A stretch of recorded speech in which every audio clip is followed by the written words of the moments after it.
Viewers, welcome to Nandini's pantry. இன்றைக்கி நம்ம பேண்ட்ரியில் பார்க்க போகிறது வந்து அரிசி உப்புமாவுக்கு சைட் டிஷ், சூப்பரான சைட் டிஷ். ஆனால் கத்திரிக்காய் கொத்து தான் பண்ண போகிறோம். வாங்க அதை குயிக்காக பண்ணிடலாம். இதுக்கு வந்து கத்திரிக்காயை வந்து இந்த மாதிரி நறுக்கி வச்சுக்கணும். இது வந்து சுட்டும் பண்ணலாம், வதக்கியும் பண்ணலாம். இந்த கொத்து சூப்பராக இருக்கும். இவ்வளோதான் இதுக்கு தேவையான இன்க்ரீடியன்ட்ஸு. புளி கொஞ்சம், ஒரு சின்ன நெல்லிக்காய் சைஸ், சின்ன லெமன் சைஸ் கூட வச்சுக்கோங்க.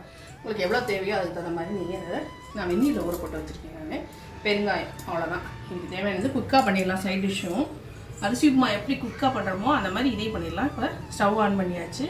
இது சூடாகட்டும். கடாய் சூடாக இருக்கான்னு பார்ப்போம்.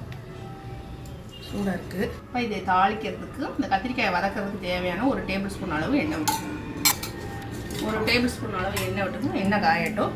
காஞ்சதுக்கப்புறம் வரிசையாக இன்க்ரீடியன்ஸை சேர்த்துடலாம். இப்போ கடாய் இது எண்ணெய் காஞ்சிருச்சு. இப்போ கடுகு சேர்த்துக்கலாம்.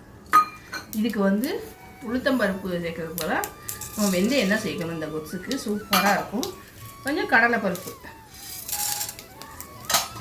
இது எதெல்லாம் தாளிக்கணுமோ அதெல்லாம் ஃபஸ்ட்டு போட்டு நம்ம நல்லா வதக்கிடலாம். இதுக்கு தேவையான அளவு கொஞ்சம் கருவேப்பிலை, அப்புறம் கொஞ்சம் பெருங்காயம், இதெல்லாம் நல்லா பொரிஞ்சு வரட்டும்.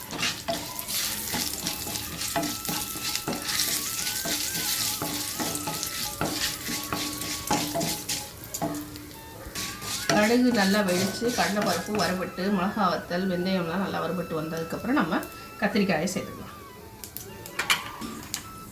இப்போ இதெல்லாம் நல்லா வறுபட்டுருச்சு. கத்திரிக்காய் சேர்த்துக்கலாம்.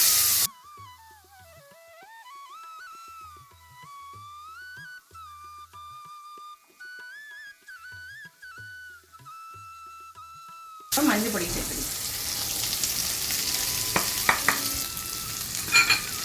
மஞ்சள் பொடி போட்டாச்சு.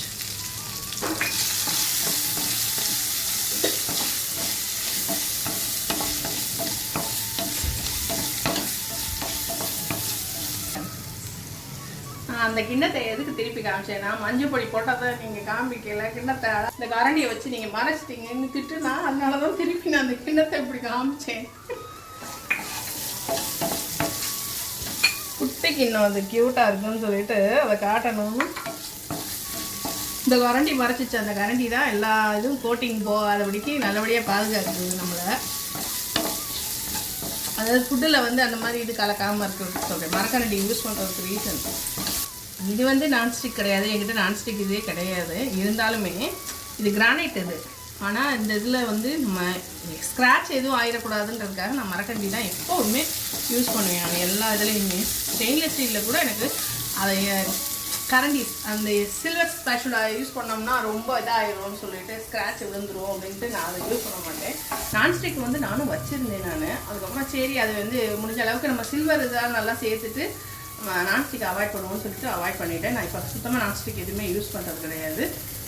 ஸ்டெயின்லெஸ் ஸ்டீல், ட்ரைப்ளை, பழைய பாட்டி காலத்து சில்வர் பாத்திரம் அந்த மாதிரி இதுதான் நான் வச்சுருக்கேன். நான் எங்கள் பாட்டி பேர் போட்டது கூட இருக்கும் என்கிட்ட. இது நான் இருங்க உங்களுக்கு நான் காட்டுறேன். ரெண்டின்னு இருக்கிறது வந்து இது எங்கள் அம்மாவோட பாத்திரம். இந்த பாத்திரம் எடுத்த கை இத்து போகும்னு சொல்லுவா. அவ்வளோ வெயிட்டாக இருக்கும்.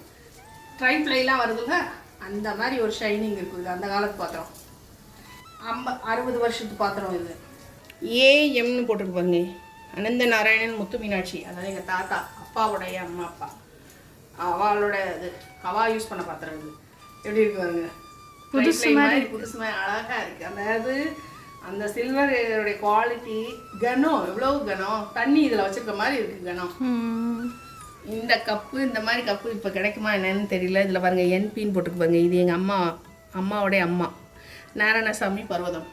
எங்கள் தாத்தா பேர் நாராயணசாமி. பர்வதம்னு சொல்கிறது பர்வதவர்த்தினி எங்கள் பாட்டி பேர். சமையல் ஒரு நாள் குழம்பு, வத்த குழம்பு வச்சா ஒரு வாரம் ஆனாலும் சூடு பண்ணவே தேவையில்ல, கிடவே கிடையாது. அவள் கைமணம் அப்படி ஒரு கைமணம். அவள்கிட்ட இருந்து தான் எங்களுக்குலாம் வந்திருக்கு ஜீன். இது நல்லா வதக்கியாச்சு. இப்போ இதே நல்லா வதங்கி வந்துருச்சு. இப்போ புளி கரைசல் சேர்த்துக்கலாம். இது கொஞ்சம் சூடாக இருக்குது. முதல்ல ஃபஸ்ட்டு கொஞ்சமாக இந்த புளி தண்ணி விட்டுட்டு நான் கரைச்சி அதை விட்டுறேன். வெந்நீரில் ஊற வச்சதுன்றதுனால சூடாக இருந்தது. அதனால் ஃபஸ்ட்டு நான் புளி தான், அது புளி தண்ணி தான், அதை விட்டுட்டேன் நான். இப்போ வந்து புளி ஆறுன தண்ணி கலந்து இதில் நான் வந்து கரைச்சி விட்டுறேன். நீங்கள் எவ்வளோ குவான்டிட்டி வைக்கிறீங்களோ அதுக்கு தகுந்த மாதிரி நீங்கள் புளி கரைசல் அதே மாதிரி கத்திரிக்காய் தானும் கூட குறைச்சி சேர்த்துக்கோங்க. இப்போ இந்த கரைசல் சேர்த்துக்கோங்க. இவ்வளோதான் இதுக்கு உப்பு. அதாவது அவ்வளோதான் இதில் இன்க்ரீடியண்ட்டுன்னு பார்த்தா லாஸ்ட்டாக இப்போ நல்லா கொதிச்சு வரும்போது உப்பை சேர்க்கணும். That's it.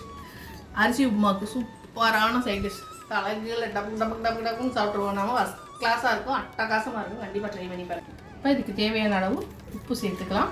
உப்பு போட்டதுக்கப்புறம் கலந்து விட்டுருவோம். இது நல்லா கொதிச்சு வரட்டும். கத்திரிக்காயும் வெந்துடும். இந்த புளி தண்ணியில் டேஸ்ட்டாக இருக்கும். சிம்மில் தான் அடுப்பை வச்சுருக்கேன். மூடி போட்டு மூடிடலாம். இப்போ பார்த்திங்கன்னா ஒரு 10 நிமிஷம் நல்லா கொதிச்சு இந்த கத்திரிக்காயும் நல்லா வெந்து வந்துருச்சு. சூப்பராக ரெடி ஆயிடுச்சு. இது பார்க்க அப்படி இருக்குது டேஸ்ட்டு. அதுக்கு நான் கேரண்டி. அந்த அரிசி உப்புமாவுக்கு இந்த மாதிரி ஒரு கத்திரிக்காய் கொத்து சிம்பிளாக இருக்கும், ஆனால் டேஸ்ட் ரிச்சாக இருக்கும். இதே வந்து இப்போ சர்வ் பண்ணிடலாம். இப்போ பார்த்தீங்கன்னா ஃபஸ்ட் கிளாஸ் கத்திரிக்காய் கொத்து ரெடி ஆயிடுச்சு. நீங்கள் கண்டிப்பாக ட்ரை பண்ணி பாருங்கள். இந்த ரெசிபி பிடிச்சிருந்ததுன்னா லைக் பண்ணி மறந்துடாதீங்க. மறக்காமல் நந்தினிஸ் பேண்ட்ரியை சப்ஸ்கிரைப் பண்ணிடுங்க. வீடியோ பிடிச்சிருந்ததுன்னா, ரெசிபி பிடிச்சிருந்ததுன்னா உங்கள் ஃப்ரெண்ட்ஸ் அண்ட் ஃபேமிலிக்கு ஷேர் பண்ணுங்கள். தேங்க்ஸ் ஃபார் வாட்சிங். பாய் பாய். டேஸ்ட் பண்ணி பார்த்துருவோமா? சூடாக சூடாக இருக்குது. அந்த கத்திரிக்காயோட சுடும் பயங்கரமாக.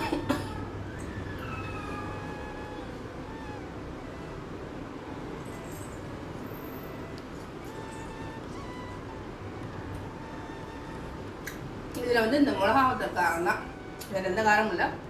உங்களுக்கு நல்ல காரம் பிடிக்கும்னா கூட இன்னும் எக்ஸ்ட்ரா 2 மிளகா போட்டுக்கோங்க. நான் வந்து காரம் மீடியம் தான் சாப்பிடுவேன்.